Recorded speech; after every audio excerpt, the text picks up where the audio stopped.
I always keep myself hungry to make sure that every time I'm out there, I'm bringing my best tennis and I'm putting my opponents under so much pressure. It's been 28 years since 1998 that we've been hosting the Qatar Masters. It puts Qatar on the map, and it's a great thing bringing golf. You know, it's a wonderful event. Hello, welcome to Qatar 365 with me, Adil Halim. On this episode, we explore how sports continue to play a major role in Qatar's National Vision 2030. Held every February, Qatar National Sports Day is a public holiday dedicated to encouraging a healthy lifestyle, not just today, but all year round. Joanna Hoos will take a swing at golf later in the show, but first, I hit the court to meet some of the biggest names in men's and women's tennis. Just before the opening serve of the Qatar Open, I sat down for a quick-fire round with some of the best female tennis players on the planet. Arena, you're the world #1. Now that you're the top player, do you prefer being the hunted or the hunter? And how do you embrace challenges from new, maybe even hungrier players? I think you're always hunting, so you're always a hunter. It doesn't matter what's your ranking, so I prefer to be a hunter. And I always keep myself hungry, so I'm not focusing on other players. I'm trying to focus on myself and trying to improve myself every day, make sure that every time I'm out there, I'm bringing my best tennis and I'm putting my opponents under so much pressure. Ons, injuries took you out of the top 10 last year. How are you feeling now, and what's your mindset for 2025? Do you have your eyes set on Comeback Player of the Year? Well, I haven't thought about that, but now maybe yes. Yeah, injuries are the worst enemy for players or for tennis players, and maybe I'll try to take the positive out of it. It gives me some time off, the court, and it was really good. So I'm hoping to take it one day at a time and see how it goes, but definitely happy to be back. Coco, you were chosen as a Team USA female flag bearer at the Paris Olympics. The first tennis player to do so, an incredible honor. You made history. What did it feel like to represent your country on an international stage? Yeah, it was insane. I didn't expect it at all. Never would have thought in my wildest dreams, let alone my first Olympics, to do that for Team USA with so many other incredible athletes in the lineup. So I felt super honored to do that, and alongside LeBron James, which was a pretty cool plus to it all. Over in the men's tournament, there was no shortage of star power either. Fans couldn't get enough of 24-time Grand Slam champion Novak Djokovic, seen here practicing with another fan favorite, Stefanos Tsitsipas. Just steps from the courts, the Qatar Tennis Federation is hosting its first exhibition on tennis history in the country. The mini museum features digital content, trophies from regional competitions in the Gulf, and historic photographs showcasing iconic moments from the biggest names in tennis history. We are very proud, that we organize the WTA, which is in the first tournament in the Middle East. Qatar, they hosted in 2001. And also very proud that we have a legacy of, tournament for the ExxonMobil men's, which started in 1993. And, after 32 years, we upgraded to 500.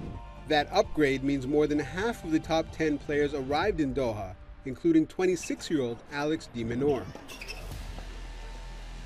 Alex, so you're coming in as the world #6. Do you ever feel underestimated on the circuit, and do you kind of use that as motivation on the court? Look, I always feel it as motivation, right? Because ultimately I want to keep on getting the most out of myself. I've pushed myself throughout the years to keep on improving and keep getting better, and I still don't think I've reached my ceiling. So I'm going to keep on pushing forward to hopefully win a lot of matches and keep improving my ranking. Paula Badosa returns to Doha for the 4th time on the back of an incredible run. After dropping all the way to the 140th spot last season, the former world #2 is back in the top 10. I got a chance to sit down with the 27-year-old Spanish player ahead of this year's Qatar Open. Paula, you're the reigning WTA Comeback Player of the Year. You jumped from 100 ranking last May to the top 10 this year. Welcome back. How does it feel? Very good, especially after all the struggles, being back where I wanted to be, one of the best players in the world. It was a big goal for me, so doing it so fast, it was a little bit unexpected, but I'm proud of all the journey. You're known for your power and your aggressive baseline game. Has your playing style changed since you come back? I'm trying to do small adjustments. It's always tricky and difficult to do that kind of things, but I'm trying to maybe be a little bit more aggressive, because seeing how tennis is evolving now, that players are very powerful, maybe closing up a little bit more the points on the net, trying to dominate with my serve. So I'm trying to do all these small adjustments, and hopefully in some months I have it more under control. After your back injury in 2024, how did you manage to rebuild your body and mind to compete in the semis of the Australian Open this year? Yeah, it was a very long and tough journey to get to that. I mean, it was tough. I had to work a lot. I had a lot of setbacks. But I think mentally there I was very strong, and I kept continuing believing. I think that's very important sometimes when you lose faith and things don't work and don't go your way. But in that moment I searched and I tried to find strength from anywhere, and yeah, I think I'm a fighter in this case, and I'm a very competitive player. So yeah, finally I could achieve my goals. You mentioned the mental aspect. You've been very open about your mental health. How do you feel that tennis, in comparison with the other major pro sports, helps players deal with stress, anxiety, and depression?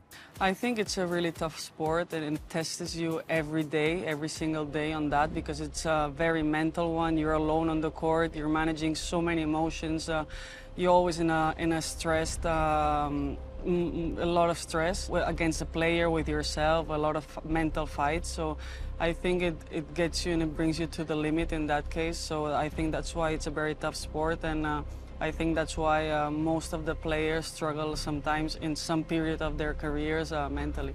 And you've also been in the spotlight for your relationship with another high-profile tennis player, Stefanos Tsitsipas. What have you guys learned from each other? So many things. I mean, he is such an amazing player. So getting to know how he works, how he thinks, so many things, his daily stuff. It's so inspiring for me, and I think the opposite also. So we always ask for advice one on each other, and I think it helped us both. And you're back in beautiful Doha. It's now a WTA 1000 event. What does that mean for a player like yourself? It's very important to have these big tournaments for us. At the end, I think us, the best players in the world, we want to challenge each other against each other. We want to play these big tournaments, and having Doha as 1000 now, I think it's great for all of us, and I think it's going to be a beautiful one. And lastly, what's your goal for 2025? Continue like this. Hopefully I can finish the year how I started. Means being one of the best players in the world. From serves on the court to swings on the course, Joanna Hoos attends the Qatar Masters, the prestigious professional golf tournament in Doha, to learn all about the perfect putt and why this sport draws a crowd in the region. It's nearly tea time at the commercial bank Qatar Masters 2025, and the players on the course are ready to swing. Part of the DP World Tour, the prestigious tournament is hosted by the Doha Golf Club, with many of the world's top golfers all hoping to hit that hole-in-one and take home the significant prize fund that comes with the win. It's been 28 years since 1998 that we've been hosting the Qatar Masters. I mean, just the number of years that can tell you how wonderful to have an event like this here in Qatar. I mean, it puts Qatar on the map, and it's a great thing bringing golf. You know, it's a wonderful event.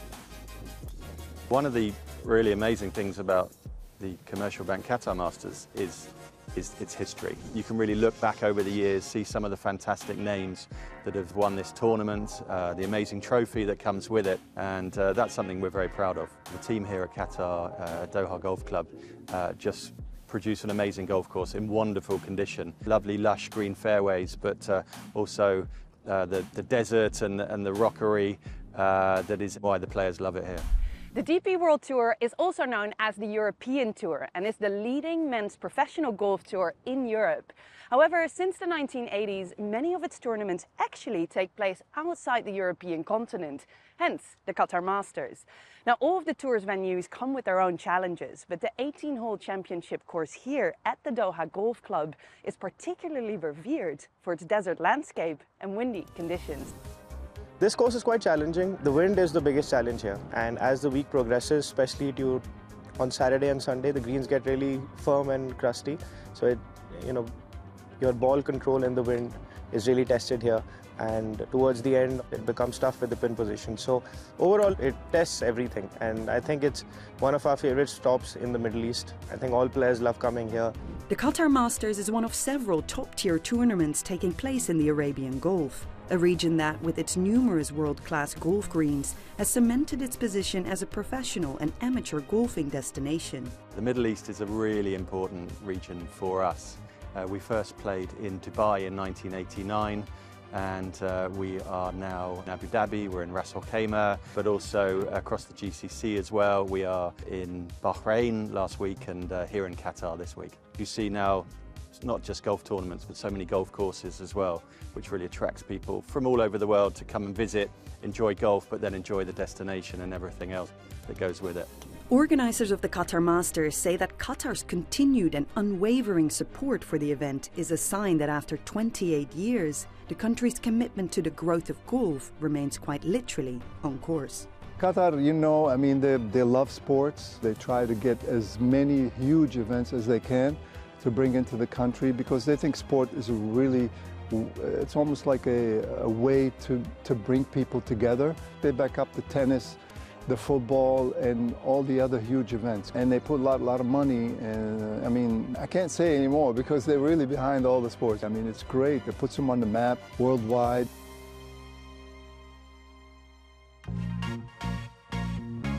From the tennis court to the golf course, we hope you enjoyed getting active with us. Qatar is one of only 3 countries in the world to dedicate a national day for sports. This year's theme is It's Never Too Late, and the goal is to promote a healthy lifestyle. But that's all the time we have for now. For more, check out Euronews.com and connect with us through our hashtag. Thanks for watching, and we'll see you next time on Qatar 365.